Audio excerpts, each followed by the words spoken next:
Mm. Hey y'all, welcome to the Devon A. Morris Unfiltered call-in show. Have a seat. Let's get ready. You have any questions? Come on, call in. Come on to that Discord channel. Do me a favor, get the unfiltered crew some finger snaps. We're ready to get started here. Mondays, 8 p.m. Every single Monday, we're here. I'm excited about it. Are you? Let's get this show started, y'all. The greatest scrum show on earth. I'll see y'all soon. Enjoy.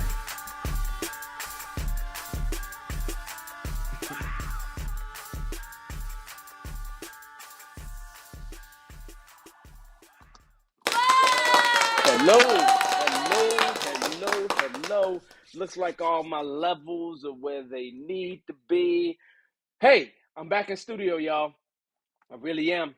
Sorry about last week. I just abruptly dropped. Internet went down for me. Wasn't nothing I really could do. I tried to get back on. It is what it is. So sorry for dropping off early. I missed you too is the point I'm making. Anyway, if you have this is your first time being here, please understand that this show is all about answering your questions related to Scrum, Agile, entrepreneurship in general. So you're welcome to bring your questions. You're welcome to bring your wonderful ideas, your wonderful thoughts, and we can have a good conversation, right? Today, the topic is pardon the interruption. I really want to hear from you all about what happens when you all have various interruptions. Because I find some to be good, some to be bad, and how do you handle those things? So I'm really thinking about you all more than me, and let's just have a little exchange. Now, if you've never been to this show before, you should understand that what we do is we start off with a slight intro, talk about a few things, and then we go ahead and get into the topic of the night, which is obviously part of the interruption. And then what we will do is open the floor for any questions that you may have, right? So whether you want to ask questions in the chat or you want to ask the questions by coming on live and having a conversation with you and me right here, face to face, right? And that's a beautiful thing because we get to exchange a little bit more when we do that. Those kind of calls take priority, and I will throw the link someplace, right? I'll throw the link up in the chats, all that kind of stuff. So do me a favor as I start having this conversation with you, please say hi, say what's up, give me a shout, right? I want to shout you out here to make sure that I say what's up to you, right? For those in the good old United States of America, guess what? You back to work. So now, hopefully you had a wonderful holiday. Hopefully you had a good time over that holiday. Um, we're probably gonna go as far as we can toward the holidays and then take a couple of weeks off the show and then start back in January. So I will be looking at those dates just to kind of make sure of that. So that's what's coming. In terms of stuff, man, I got, the start of new quarter in terms of the PhD program. I got a bunch of classes coming like this weekend, next week, the week after, then the week after that. So really lots of stuff because that's how we always close the year out. We always do it with a bang. That's what we've always done it here at Bearded Eagle. And so we're going to continue and we're going to do the same thing, close it out with a bang and then take a little bit of time off, shut things down for a little bit and, kind of recover, right? Recover for a tad bit. Other than that, that's really, there isn't much else that's really happening. Love to see what's happening with you, right? So let me go ahead and jump out here and see what people are saying. See everybody here saying hi, right? So how you doing, Makita? Hopefully everything is going well with you, right?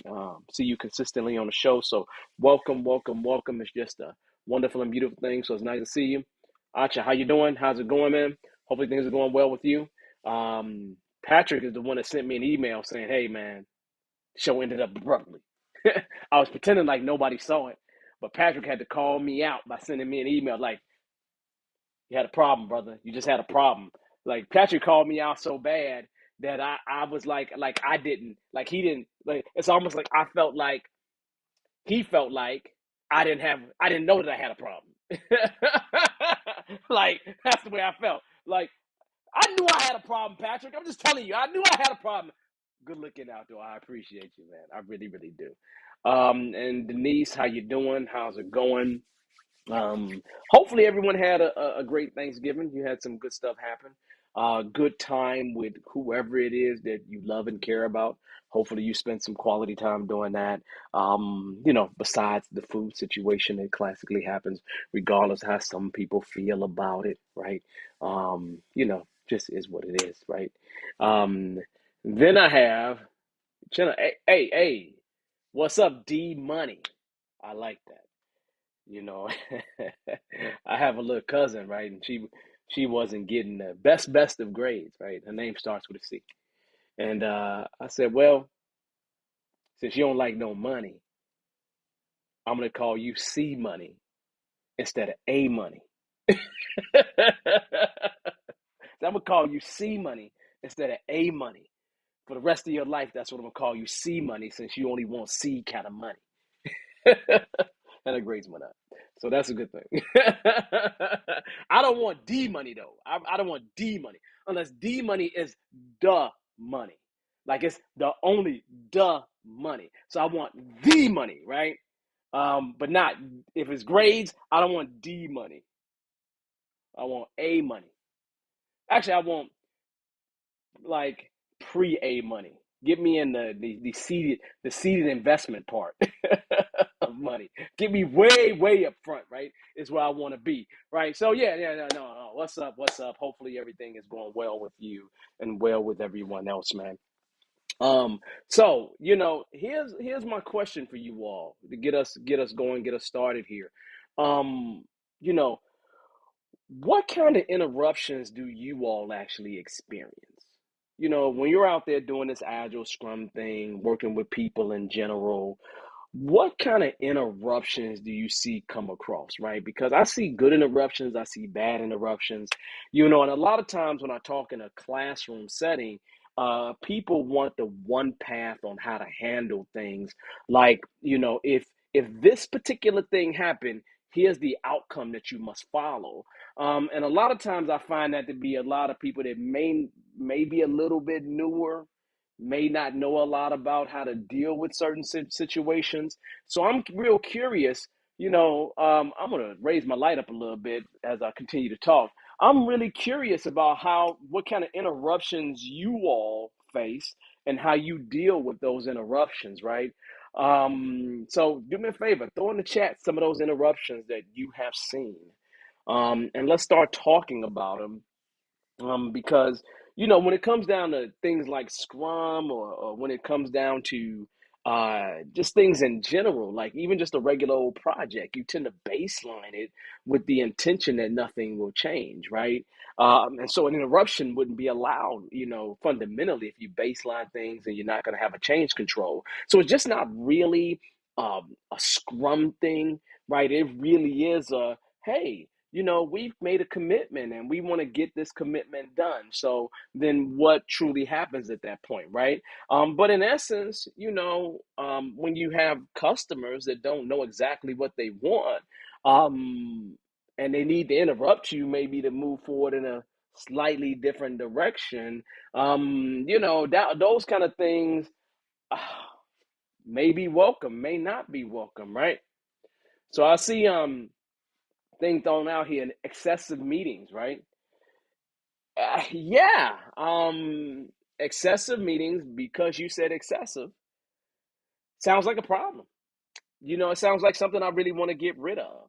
It sounds like something I want to deal with to some degree. Because of the fact that you said excessive, I want to deal with those excessive situations. There's no if ands. I just want to, right?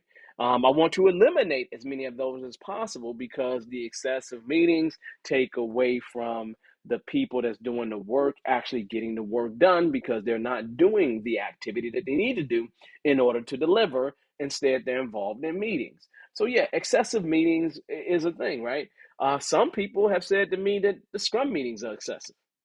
Just simply, the simple Scrum meetings are excessive, and I don't disagree with them. I don't ever disagree with them, because for some people it is excessive, because you had these really long meetings, and you know, and a lot of that is due to the fact that you haven't prepared yourself, right?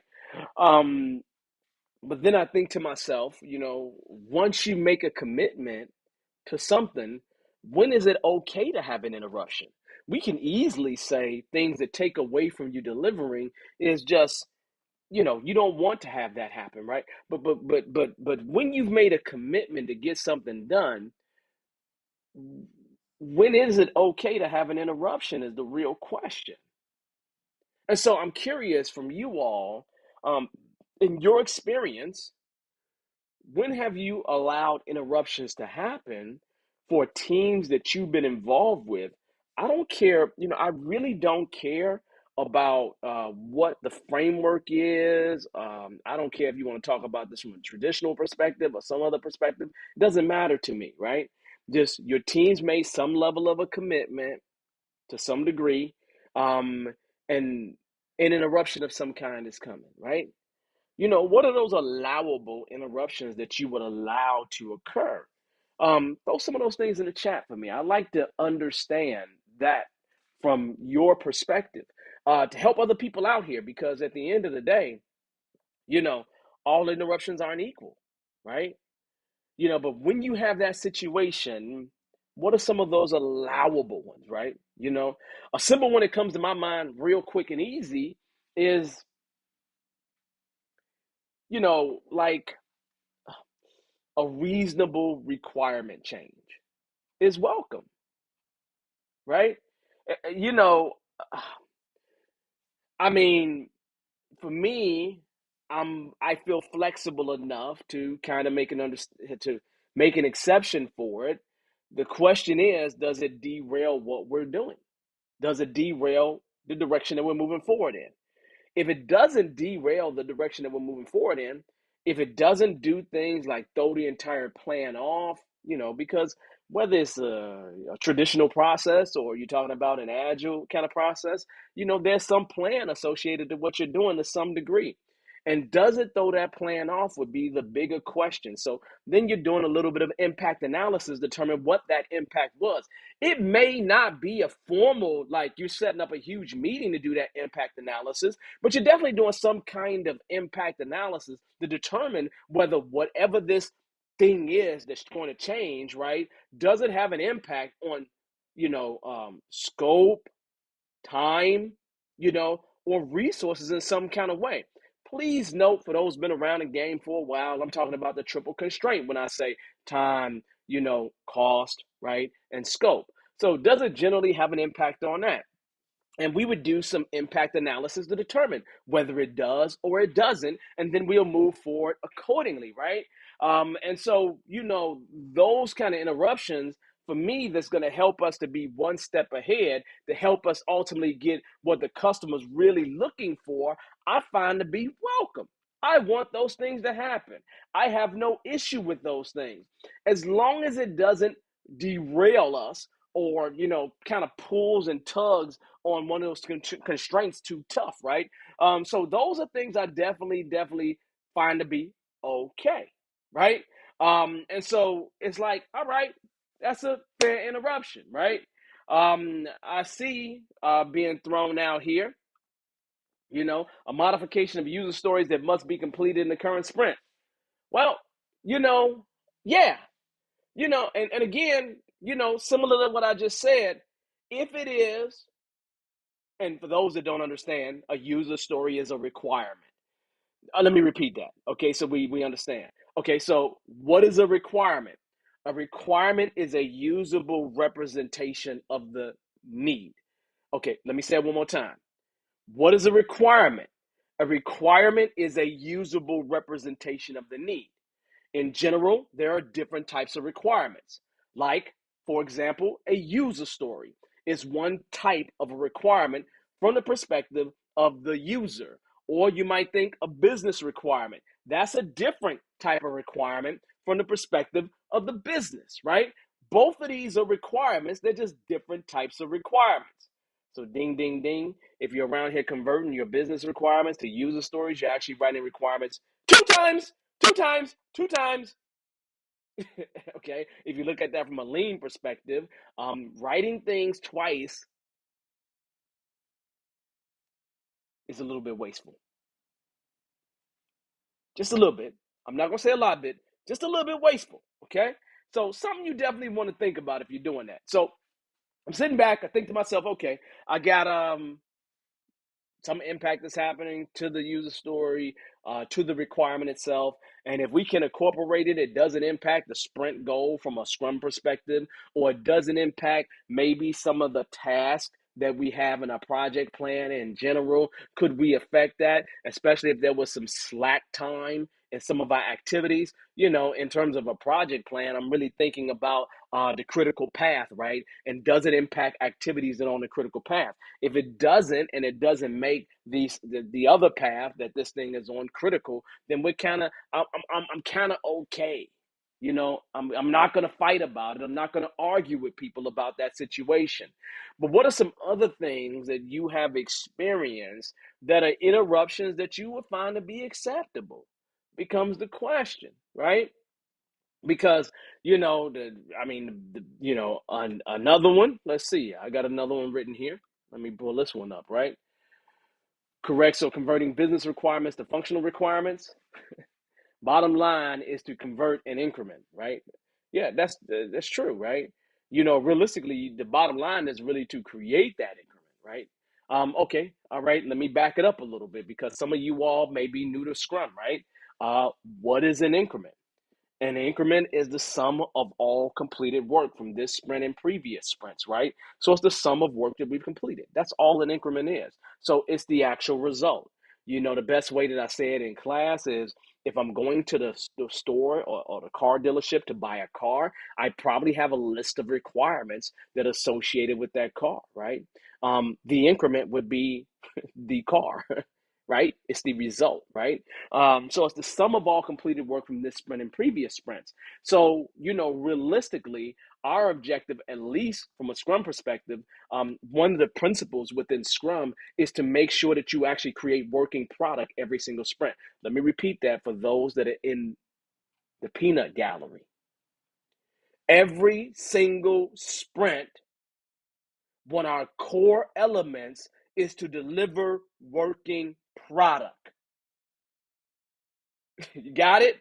So that means what I'm really saying to you is every single sprint, I should have working increment. Okay? So this is even in a definition associated with Scrum, it talks about generating value. So we're trying to generate value every single sprint without fail. Okay, that's what we're trying to do, right? So you should definitely be focused on that. And if you're not focused on that, then there's a different kind of problem because maybe that's something that's keeping you from focusing on that in the right way. I don't know what that thing is. It's something that we always can talk about if you like to, right? If you like to. I know some of y'all don't want to talk to me, don't care about me, used to love me, but don't love me no more. Don't love me no more. When I like to love, right? I do like to love. I like the appreciation. I like it all. Is what I do. So I'm gonna go ahead and make sure I sign into something so that I can make sure I provide you with the actual link as we continue to move forward. But I think that there are many logical reasons on why you would allow an interruption to happen, right? And allowing an interruption doesn't mean that it derails everything. It can have an impact on a lot of stuff. The good thing about the Agile Manifesto, it talks about in the principles, accepting requirements even late in the game. And Scrum does that by allowing the product backlog to change anytime, but then the sprint backlog is going to be locked down. So Scrum has a way of incorporating that agility into everything that we do. And you have to start thinking about doing that as well. So realistically, as I think here, whenever you have an interruption, you should evaluate, as I said earlier, do a bit of impact analysis, get an idea of how this change or this thing will have an impact on whatever it is, the current sprint, the future. I don't know what that is, but you will have to evaluate that. And again, I'm not saying set up a meeting, big gigantic meetings to have everybody involved in this stuff. I'm not giving you I'm not telling you how to perform it, right? I'm just telling you whether it is you're sitting down by yourself, the product owner, whoever's sitting down by themselves, and they're just thinking about it to figure out whatever that thing is, do that. That's what I mean by impact analysis. Or does that mean you got to involve a bunch of executives and everybody plus the kitchen sink? I don't know what that is for you, but you're going to have to figure that out, right? But the idea is that when an interruption comes, all interruptions are not equal. They're just not. If an emergency happens, everything goes down in the organization, everybody's going to drop everything they're doing and go jump on it, right? But then there's reasonability as well. Some things can't be done, some things can be done. From a Scrum perspective, we don't want to sacrifice the sprint goal, but sometimes it warrants sacrificing the sprint goal. Maybe the product owner's in a position where we need to cancel the sprint. I used to love to say abnormally terminate the sprint, and there's reasons why that would happen, right? But it's an amazing thing to actually think about as you kind of operate within this space, or almost any of these spaces, because at the end of the day, interruptions of any kind have an impact on your plan. At the end of the day, that's just the truth of the matter. It has an impact on your plan, and the impact on whatever plan you have means that you may be moving forward in a slightly different direction. Okay. Let's see. Maybe this is the final statement on this. We'll see. Modifying the story points in order to reflect better numbers on the burn charts. Yeah. Let me just say it to you my way. Let me just throw a Devonism out here. I have said on many occasions, so you understand and know, Devonisms can get you fired. Let me repeat that one more time. This is my disclaimer because I don't want you coming to me later talking about I got fired because I took your advice. Um, you see these people on YouTube and they be offering financial advice, but the first thing they say to you is this is not financial advice. Or you see somebody talking about attorney type stuff, law kind of stuff, and they say, hey, this is not advice, legal advice. Whatever I need to add the adjective in front of that, this is not that kind of advice. Okay, so understand, you get yourself fired, it is what it is, right? I ain't done nothing to you, right? But the truth of the matter is, when you have a situation where you're going to have interruptions, sometimes understanding how to say no is extremely important. Understanding how to deal with it is extremely important. But my divinism, when it comes to burn charts, is a very simple thing. My advice is forget a burn chart. Don't even do it. Like unless there's a pool full of burn chart, don't do no burn chart, right? I find in a lot of cases that burn charts turn into micromanagement, especially when you're in a traditional environment. It doesn't quite get Scrum yet. They try to utilize the burn chart to micromanage the developers, and the moment you start micromanaging the developers is the moment that they no longer want to be around. And if your developers no longer want to be around, you have a huge problem, Houston. You really do, right? And so you want to be real careful about that. So make sure your usage of things like a burn chart are strictly pulled, right? Not pushed, right? Because a burn chart is no longer required in Scrum. Um, I don't even know when it wasn't required anymore, right? It used to be a part of what we were supposed to do. And I remember forcing people to do it, and I felt really bad about it, right? So I'm really happy that burn charts are no longer a part of Scrum, but just please know it's not a part of Scrum, right? Burn up, burn downs, any types of burn charts are not a part of Scrum. So just know that. But if you do them, you do them. Just make sure it's a pull for it, okay? All right, so that being said, I need to begin the process of opening the floor so then you all can ask questions that you may have. What I'm going to do right now is I'm going to grab the actual link for you all to join the show, and you're welcome to join the show. That's always a plus. I love having people join the show. I find it to be pleasurable because I get to have a real conversation with you. Beyond that real conversation, what I'm going to do is drop the link to the actual show itself. So let me go ahead and do that on YouTube real quick so then you all have that. And then what I'm going to do is drop it on LinkedIn as well so you all have it as well. So let's just go ahead and drop those links. You are welcome to ask your question in the chat or come join the show if you have any questions whatsoever. So please, please, please go ahead and do that as we're having this conversation. So let me go ahead and drop this on LinkedIn, and then I'll have happiness, right? So let's go ahead and do it that way, okay? I will say this, right? We are at a point now where I believe I have a little extra happiness because we're at we have not hit 1,000 people for the year, but we have 700 people that subscribe to this channel. Okay, 700 people. That's a good thing, right? That's amazing, right? So we are doing very, very well in terms of our subscribers, at least on YouTube. I don't know what you do on LinkedIn, right? But again, most of our audience is going to be on YouTube. So that being said, congratulations to us. We hit number 700, right? So that's a plus. Now, let's talk because I got a question here, right? Hey, all right, Chucks. Chuck's got a real good question here. And this is another super simple thing. My go-to metric is delivery. That's it. My go-to. Let me repeat it. Let me repeat this for the peanut gallery, right? I really want you to understand, literally, my go-to metric is increment in hand. That's my go-to metric. I always think about it as you know how back in the day when we had more brick and mortar, companies or businesses, and people would say location, location, location. In my world, in this world, is delivery, delivery, delivery. If you're not delivering, what's the point?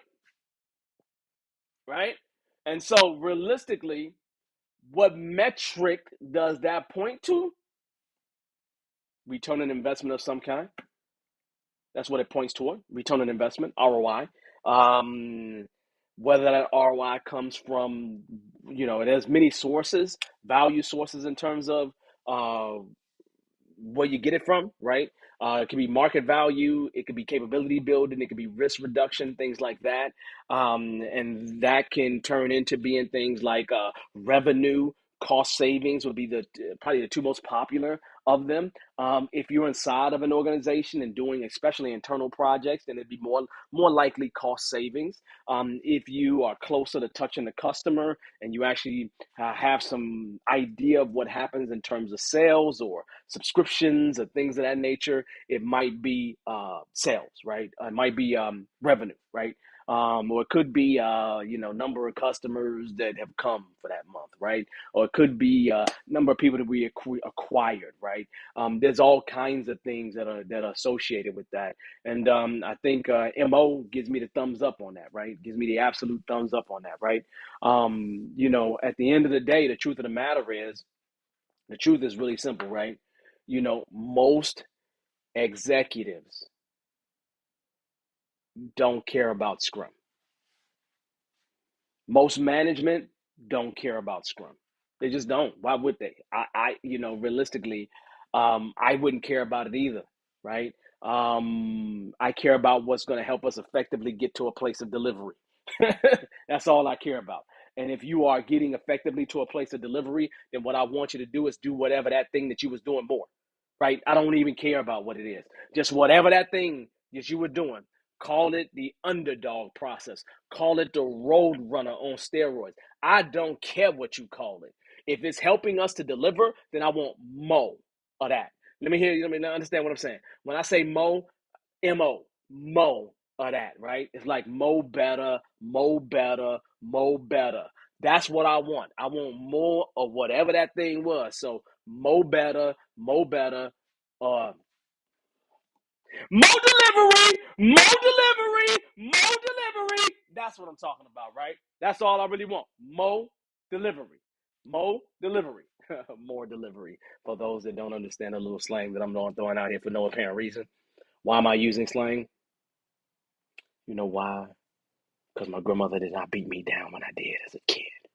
Anyway, you understand my point, right? You understand my point. So hopefully, Chucks, that gives you a good enough answer for that. But anytime I would give that exact same answer, no matter where, right? As a business owner myself, all I care about is return on investment, right? Especially as a small business owner, right? Because I don't have the, I'm not one of the big fish, right? And the big fish got enough money to make lots of mistakes, right? I don't have lots of money in the small business to make lots of mistakes, right? So we work toward getting it right. Okay, that's how we will operate, and we will never. Well, I'm not gonna say never. If we became as big as a HSBC or Amazon, then guess what I'm gonna do? Talk like Jeff Bezos and find ways to give my money away. That's what I'm gonna do. Yes, that's exactly what I'm gonna do. Get on the news and be like, "Hey, I'm giving all my money away," and find amazing causes to do it for. Right. So that's interesting thing, right? Um, yeah, that's a good one. I got another question here, right? Let's throw this one up, right? Do you think Scrum Masters and product owners are underpaid for all that they do? Yeah, as a business owner, I wouldn't pay you guys anymore. I don't know. I don't think I don't know. Um, I know Scrum Masters that get paid handsomely, right? I know product owners that get paid handsomely, right? And those people that I know they get paid handsomely, they know what they're doing, right? They really know what they're doing, right? So do I, from the people that I've known and the people I'm connected with, I may have trained 10 years ago. I won't say 10 years ago because I haven't been doing training for 10 years, but in this official training capacity, I probably trained them 5 years ago. They had solid careers already and used this as an addition to it, right? But here's the truth, man. Here's something I do believe, right? I believe that Scrum becomes a commodity at some point, right? And when something becomes a commodity, it gets cheaper. So, do I think that it's going to be forever that product owners and scrum masters make big salaries, even project managers or any of these roles whatsoever? I don't think that that's a forever thing. I really don't. Why would it be? This to me, it's not even logical for it to be, because when you get to the point where scrum is just a thing, then there's nothing special about it. You don't need all these special, skill sets at that point, right? You just don't need it, right? And so realistically, do I think that they're underpaid? No. I think if you're underpaid, then you should fix that. I think that's a choice that you need to deal with. And I don't know what market people are in or whatever that is, but for me being a scrum master, I made choices to change that. So the bigger question that I have is, if you feel like you are underpaid, my next question is, why aren't you changing it? Why aren't you changing it, right? And so I would go to school and get more certifications and go do this and go do that, so then I can, have more things to present to show that, hey, I'm worthy of this jump up in salary, right? So do I think that they're underpaid? I don't know. I think that's a really personal thing. I just know the many times I was underpaid, I solved the problem. I don't, I don't play when it comes to taking care of the family, right? Because at the end of the day, here's what you have to understand. And I'm gonna talk to you all a little bit different right now. And let's just mark this segment a little bit different, because this is gonna be something straight from my heart, right? And what I'm gonna say to you is this: why are you doing Scrum in the first place? Just if you really think about it, right? You know, why are you doing Scrum, right? And the statement is, it ain't got nothing to do with Scrum.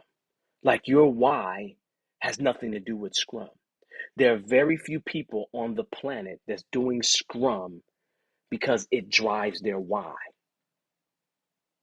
So then I would ask the question of, what is your why? What is your why, right? What is your purpose in doing this?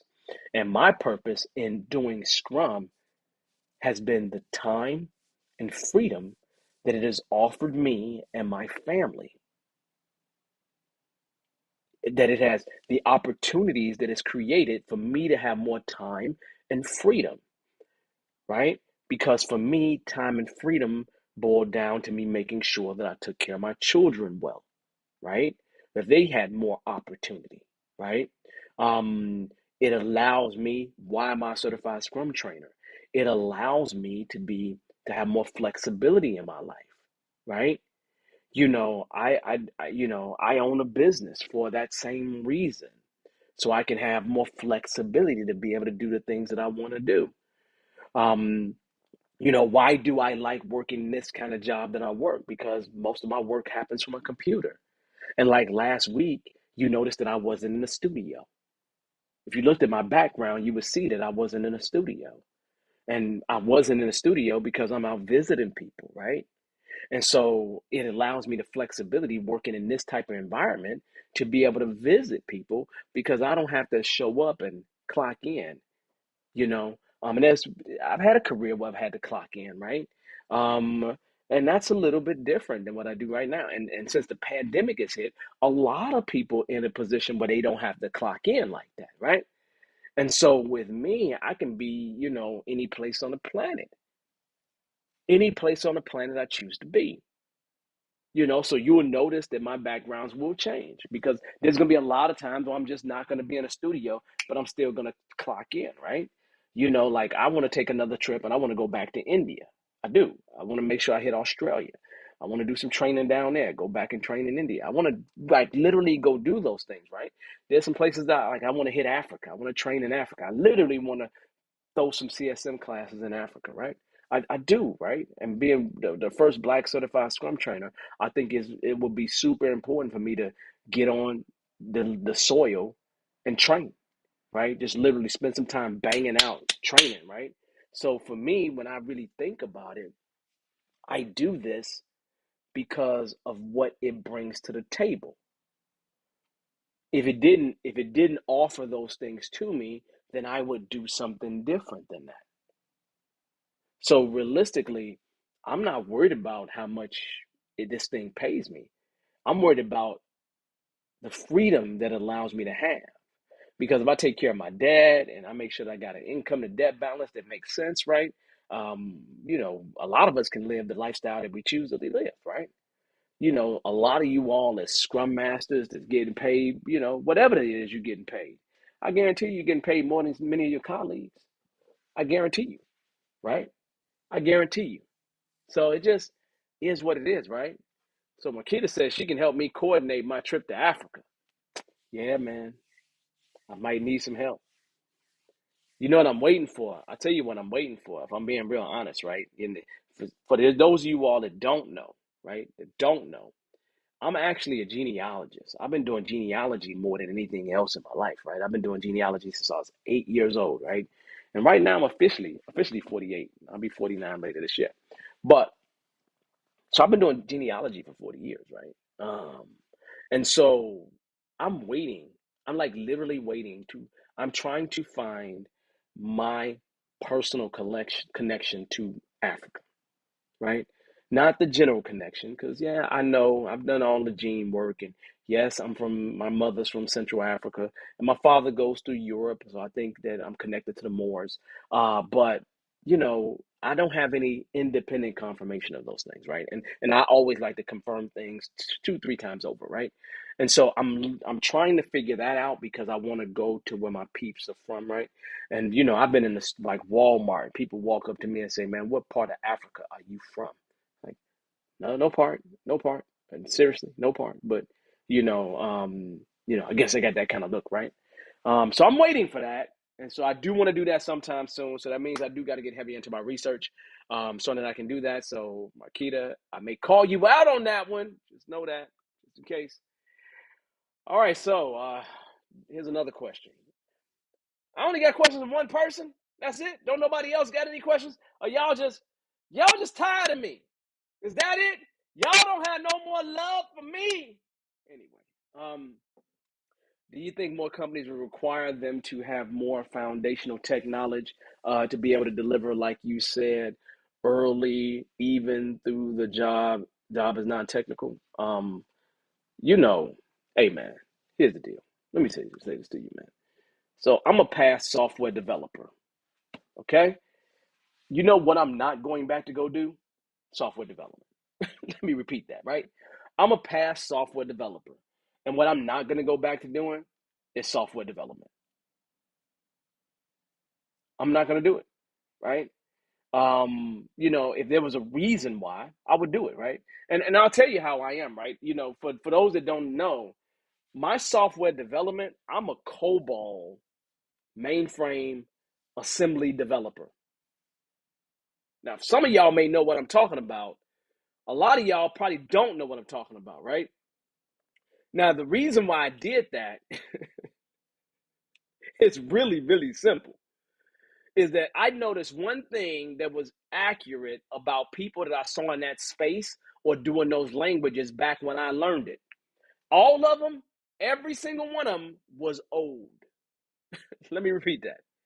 Every single one of them that was doing COBOL, assembler, and all those mainframe-ish kind of languages, they were all old. And so my philosophy was, if I get involved in this, they're going to retire, they're going to die, they're going to do whatever it is. And I'll be able to take their jobs and get paid more money because it'll be less and less of these folks available. That was my objective. Do I think I can go do some COBOL today? I probably could, and I probably could get back paid handsomely for it, right? But end of the day, that's the reason why I jumped into it. So I'm a COBOL developer by trade, right? I just am that. I know some object-oriented stuff. You get into that stuff when you want to have more exciting stuff. But the objective is I'm not going back to it unless I truly, truly have to. And I'm not saying never, but unless I truly, truly have to. And the reason being is because I just don't want to relearn that stuff, right? I think that with Agile and Scrum, I think Patrick says it perfectly here, right? I believe the current direction and focus is Agile as the vehicle for enterprise transformation. The pace of change necessitates now to survive. I agree with exactly what Patrick says. That is an amazing statement, brother. It really, really is. And the reason why that's so amazing is because it's accurate. It's accurate. The place where most organizations really fumble is process. It's literally the process of stuff, right? It literally is, how do we get this stuff done? That's where they really fumble at. They have access to probably similar developers. They have access to similar tools. They have access to a lot of some of the stuff. But when it comes down to process is going to be a major part of your culture. And your culture really is the norms, right? It is the norms within your organization, the values within your organization that shapes how your organization does things. And a lot of that is associated with process, right? And so realistically, I don't think that that's going to change anytime soon with the pace of change, as Patrick has just clearly stated here, right? And so that right there is not going anywhere. The pace of change is not going anywhere. If anything, the pace of change is becoming, I guess, more abrupt, right? The pace of change is speeding up, is what it's doing, right? And so, you start thinking about, the pace of technology, Moore's law, and all these other kind of things that exist. I just really don't think that that's going to change. So, do I believe that, if you want to be that, if I love software development or the technical side, then I would do it anyway. So my statement to you clearly is this: if you like that technical side of doing things, then do that. Do that as a part of what you do, right? Um, Use that niche as someplace that you can go, right? Because here's the deal, right? If you got those kind of skills, man, like literally, you can almost write your own ticket. If you're a really good software developer, for example, or you're really good at the delivery part, and you can be really good at Scrum, man, there's places you can go that most other Scrum Masters can't go.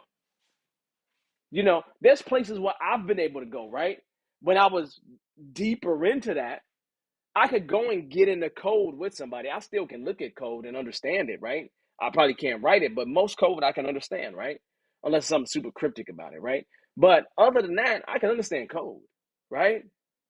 But the idea is that at some point, right, if you have both of those skills, like literally you had the skill of being a developer and a scrum master, you can actually walk in as a very different type of transformation coach. Let me repeat that. Do you understand the beauty of this, right? If you literally have both skills and you was able to do both of those things really well, you could walk in and you can actually get with a team and show them how to do continuous integration. Do you know how valuable that would be if you could walk in as a coach and actually get in the weeds with the team, get in the code with the team, get into the aspect of what they do with the team? Can you imagine how much money you can command if you can do that? I mean, trust me on this one. I thought about doing it, but I don't, that's not where my passion's at, right? My passion is not there. It's just not there. It would give me more reason to not talk to people, and that's not what I want to do, right? It's just not what I want to do. But for people that can do it, man, for people that can do it and can do it very well, do you know that you could really like murder, like not just kill, completely murder the value stream? Like literally, the value stream is in the creation of the value. The value stream is within that. And so if you could take that value stream and make that value stream more effective, not just in the process, but also in the how, you are devastating, man. You are devastating. So I'm going to encourage anybody who has those skills, use them. Use them, right? Use them. Like literally, I do not, I want to encourage you to use them, right? I would love to have people that can, and I know a few guys that are just devastating like that. I know a few, right? So if you can do that, I'm gonna say do it. I think you can definitely make some good money off that if you do that. Okay? So don't get it twisted. For real. That right there, I would love to do it. It's just not the place where I'm at this point, right? It would be so much fun to do it. I'd feel so great. I'm just not, I'm not into that one-on-one thing like that all the time, right? So just understand and know that is a good thing, right? So I'm answering all of your China's questions today. Do you think Scrum Masters and product owners face higher pressure while working in startup companies? Yeah, absolutely. Why wouldn't they? I think everybody has a ton of pressure in a startup company. It's not, I think everybody has a lot of pressure, right? It's not just the Scrum folks, it's everybody. It's everybody. Because if you think about it, the person that has the least amount of pressure in a startup is the Scrum Master. Like, that's the person who has the least amount of pressure, right? Because you're trying to get people to follow a process. And guess what the first thing that they do when the emergency is there? They throw away the process, man.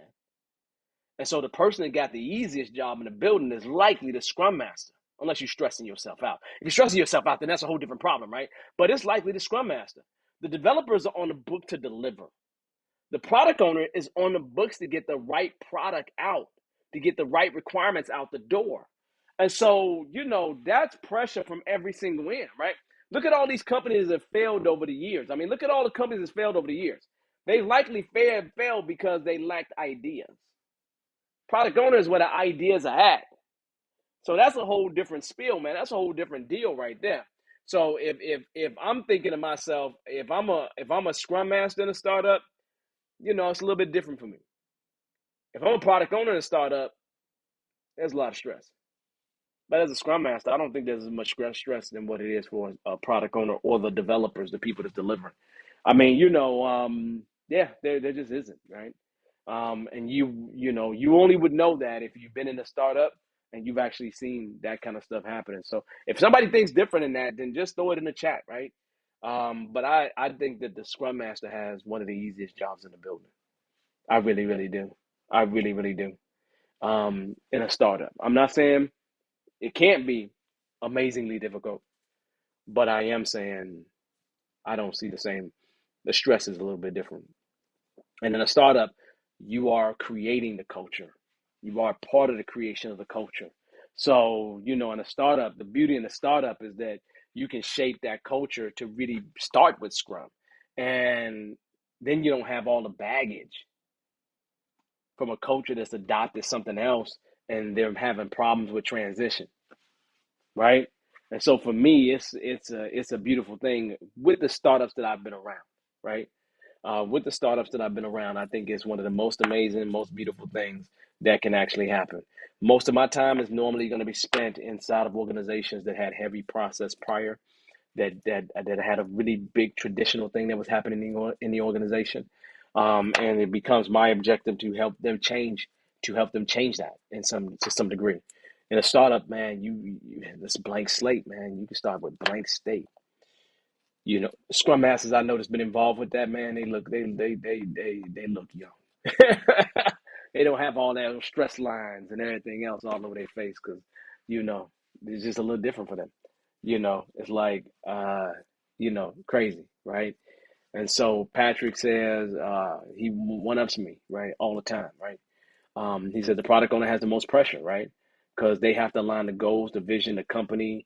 The Scrum Master just guides that stuff, fine tunes the backlog, helps them fine tune things, right? Help them be smooth rolling.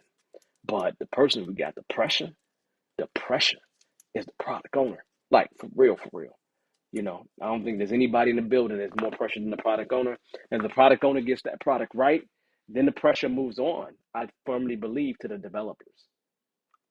It moves on to the developers at that point because the developers have to deliver that vision, have to deliver to this place that the product owner has dreamed of going.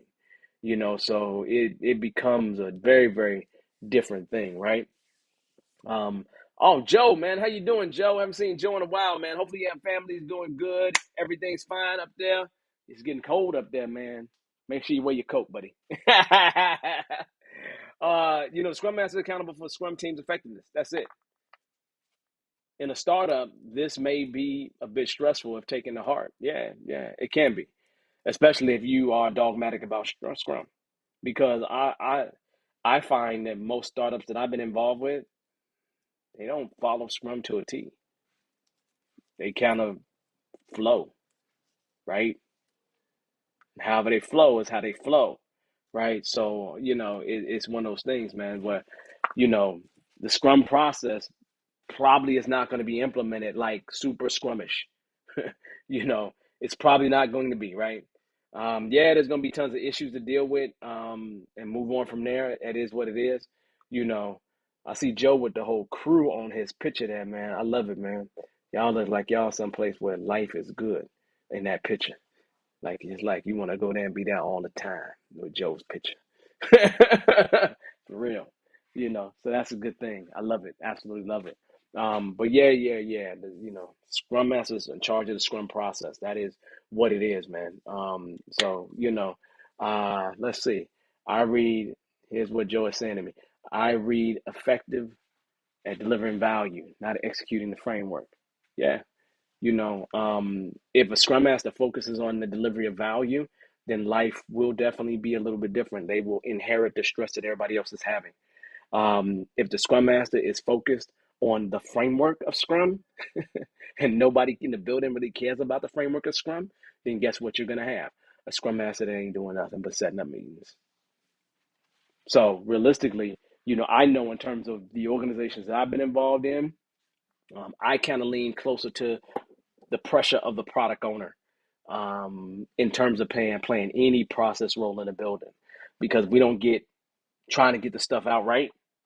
Then we run into just the problem, the huge, huge, huge problem. So it just part of it just is what it is, right? So for me, I just sit back and in terms of a startup, um, get in where you fit in. But as stated earlier, delivery, delivery, delivery is what the game is about. And if you're not helping the organization get that return on investment, move the needle in terms of whatever it is that they're trying to achieve, then they're gonna kick Scrum out the building. They're not even gonna care about Scrum. They're just gonna move however they move. And if Scrum is not the thing helping them be effective, then guess what? You're just gonna be lost at it, man. you're gonna be completely lost at it. So it just is what it is. So I don't, in terms of me, I don't even, you know, yeah. And unfortunately, there are scrum masters that run around here and agile coaches that run around here and they're only concerned about the process and that's it. Again, as I stated earlier, the number one part of this game is delivery, delivery, delivery. If you're not helping to deliver, then forget you. You done lost the whole thing. If you want to level up, if you really want to level up in this game, if you want to level up in this game, the way to level up is through delivery. You got to make sure people look good, man. If you at the bottom of the rung, you got to make the people above you look real good. And the more you make them look good, the more promotions they get, the more they gonna drag your little tired butt with them. Like literally, I kid you not. Like you got to make the people in your chain look good. The more you make them look good, the more they gonna drag you with them. You understand? And you want people to drag you with them, especially if you're in an organization and you're trying to move on up. Like me, I'm not the move on up kind of guy. I'm gonna go ahead. I'm gonna find ways to get myself fired. Is what I'm gonna do, right? And that's not a bad thing because it's really me being a real honest kind of guy, right? And so it just is what it is, right? And so you gotta focus in on something a little bit different, right? You just really do. If you don't, it's gonna be a whole problem. Yeah, a scrum master that is only focused on the framework is level one. Yeah, man. I would say, Joe, I would say for every 12 scrum masters that do that, for every 12 positions, there's 14 scrum masters. So it's not even a dime, it's worse than a dime a dozen because most of these scrum masters don't know what the heck they're doing. They do not know how to get to anywhere near value, right? I climbed Mount Stupid 10 years ago. Thank God. You know what? Hey, Joe, you know what? Back in the day, like 20, it was 2013. Like, I think it was when I started, Joe, when I met you. Like, you was in like in the first 3 to 5 classes that I ever performed. Like, literally. Joe Collins here. This guy right here was in one of the first 3 to 5 classes that I did in Indianapolis. And Joe reminded me back in the day that whenever I would talk about Agile, I would go to one side of the room and then I would run to the other side of the room as I was talking about Agile. It was like I was like being the preacher that was running from the pulpit to the other side of the stage or whatever, right? And so literally that's what I was doing in the beginning. So it was like 2013 when I connected with Joe in Indianapolis. I swear it was a weekend class because that's what I was trying to do heavy on. But yeah. Literally, me and Joe we crossed paths back in 2013. And there's just a few people that I crossed paths with early on, and they all are doing great stuff, man. The ones that stuck with it and really took it to heart. And I remember, Joe's not gonna mind me saying this. I remember having a sit down conversation with Joe in the beginning parts and saying, man, this job right here, man, look forward to getting fired. Like, you're not gonna save this organization. You're not. You're not gonna save this organization. Like, it's not gonna happen. Go ahead and move the hell on, right? Be prepared to move on because you're going to have to because they're not going to change. And I literally sat him down and another guy sat them both down, and we had lunch. I remember having lunch there. I remember having lunch and clearly telling them both that. And I clearly remember, y'all. I remember them looking at me strange. Like, they both looked at me real strange, like, for real, you are BSing, right? I remember clear as day them looking at me like that and being like, we're gonna change this organization. I said, no, y'all not. No, y'all not. Y'all not. It ain't gonna happen. It's just not. You got dreams of it, but it ain't gonna happen, right? So you need to go ahead and be prepared to move on. Yes, sir. Yes, sir. It was you and Mike. That's what it was. It's very true. So yeah, for real. But we sat down, we had that conversation, as Joe clearly remembers, outside of Panera Bread. Like, for real. But again, realistically, they were the only two people in the and here's Joe. Joe said I got fired. Sorry, Joe, but Joe's doing better things now, right? But it happens. That's what happens when you listen to the rebels, man. When you listen to people that's really trying to make change happen. That's what happens. But you see, I want you to know something. I got fired, smiley face, because he was doing something right. Let me repeat that. He was doing something right. It is what it is, man. It is what it is. And Joe remembers when I was running across the room, right? Because I was Zoom. It is hard to replicate, man, but I was doing it. No joke, no joke, no joke. I don't do it no more, but I used to do it, no question. All right, y'all. I think that's about our time. Any questions we didn't get to? Let me see. Do you think unlimited PTO for Scrum Masters and product owners is a psychological thing? I don't know, man. I really don't know if PTO, my statement is if you want a lot of PTO, get your own company. At least that's how I think about it, right? Okay, y'all, I think we're good to go. I think that we have exhausted our time for today. I appreciate the exchange. Joe, did you subscribe to my YouTube channel? Everybody, please go to the YouTube channel, subscribe, like, do all those kind of things, right? Good session. Thank you, thank you, thank you, thank you. I appreciate it. I appreciate it, Patrick. You always here. You always supporting. So I always appreciate you. So look, we're gonna get at this thing next week. We got probably 3, maybe 4 more times to do this year, and then 2023 is coming. You remember we talked about y'all plans. Hopefully y'all got these plans and y'all ready to execute your 2023 plans, right? We talked about that about a month ago. Hopefully you got your plans ready to go. My plans, I'm executing them now. I'm telling you, I'm busy, y'all. I'm busy. There's going to be some great things in 2023. On that note, hey, y'all, I appreciate the time that you give me on Mondays. I look forward to seeing you next Monday. And we're going to talk about something else. And we're gonna jump into and have a really good session next week. On that note, I'm going to say thank you so much. I'll see you on an agile journey. You all really enjoy your week, right? Enjoy your week, right? You need anything from me, reach out. team@beardedeagle.com. You can always reach out to me. Other than that, catch you on the next one. Peace, y'all. Have a good one.